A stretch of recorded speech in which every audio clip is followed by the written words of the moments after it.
Hello everybody, I'm out with Skye the Golden Retriever. This is actually my first time working with her on the walk. Josh has done all the sessions prior. Notice today I don't even have a leash. So remember, all of our training is on the e-collar. We don't restrain with the leash. It's all off-leash reliable. All right, right there I tap my tone a couple times. We talk about keeping her in heel. The word heel literally means their head is at the level of your heel. It's universally taught on the left side, and it's taught so that the dog follows you, does not lead you. So basically it's the exact opposite of how all of them come in, pulling on the leash. I feel like I could walk for miles with her like this. And of course you can add a leash, but that would only be for leash laws. It wouldn't be to restrain her. So let's talk about all the different mistakes or positional errors she can make while in heel. If you look down, there should be this invisible bubble right next to your left leg that her head should stay in. It can go too far forward, it can veer off too far to the left, she can start lagging behind, or she can start to go behind your legs. Those are the only 4 places she can go to make a mistake. If you see her head leaving that bubble that you've created, that's when the e-collar turns on. That's your accountability button.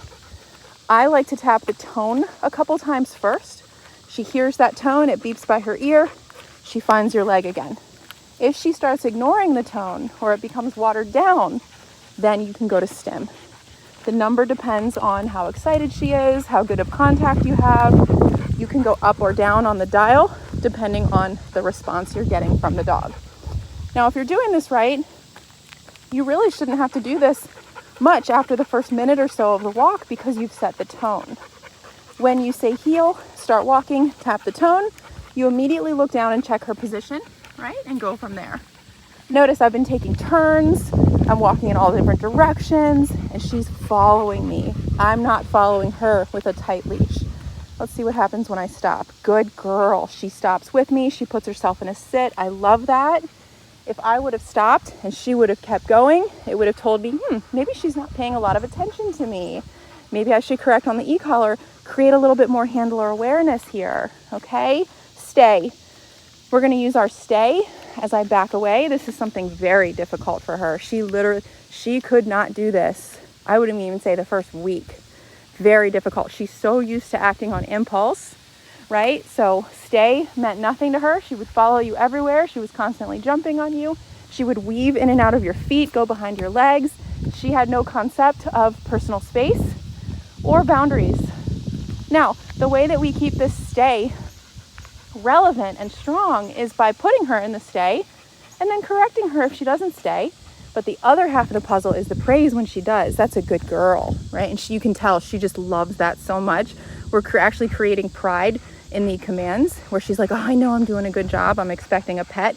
I'm not petting her for free, right? I'm petting her because of a job well done. Good job, baby. And I'm also praising with my voice. Good girl. And you can just tell the pride, and she's earned it.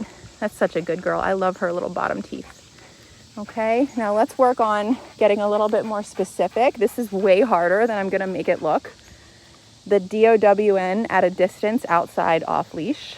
Okay, down, no, good. See, I knew she's still new at this, and I told you it's a lot harder than it looks.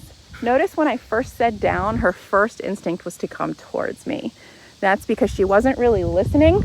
She was impulsively doing what was on her mind. So she wants to come towards me, right? So she doesn't care what word I said.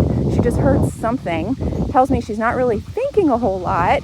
That's where the correction came in. No, click, and then she laid down. Don't worry, we'll practice that again. That's a hard one, like I said. It is not easy to ask a dog to do something at a distance without a leash on, and you're outside, and they listen the first time. Trust me, we'll get there. Let's go back into our walk, okay? That's a good girl. To get her into the walk, I'm gonna say heel, which is my word for walk nicely, and I'm gonna tap the tone a couple times. It's that T button on the side of the remote a couple times, and I'm gonna start walking. Heel, tap the tone a couple times, start walking. Notice how she locks in right away. I don't have to click the button. If she were to come and go in front of me, I could click the tone and then the stim if needed, but she locks in right away. Good girl. And we're back in our walk. Now you know what we're going to practice again. Good. Stay. We're going to practice that DOWN at a distance. Now let's see if she learned anything from rep 1. Now, if she's already looking at me, I don't need to say her name. If she was looking over that way, I could say her name. She would turn her head and look at me, and then I could give her the command. Down. Good girl. Very good girl. And I'm going to deliver the praise. Now notice, good job. When she listens to a verbal like that the first time, I do not give the correction. So no click on the collar. I don't say the word no, obviously, because she did the right thing. I go straight into the praise. So she's learning so many valuable things in this session. She's learning I can avoid Julie saying no and clicking the collar if I just listen. And you know, the things that I'm asking her to do are so simple. Literally stay down, right? Walk nicely, not complex things. So the only way she would struggle is if she didn't want to.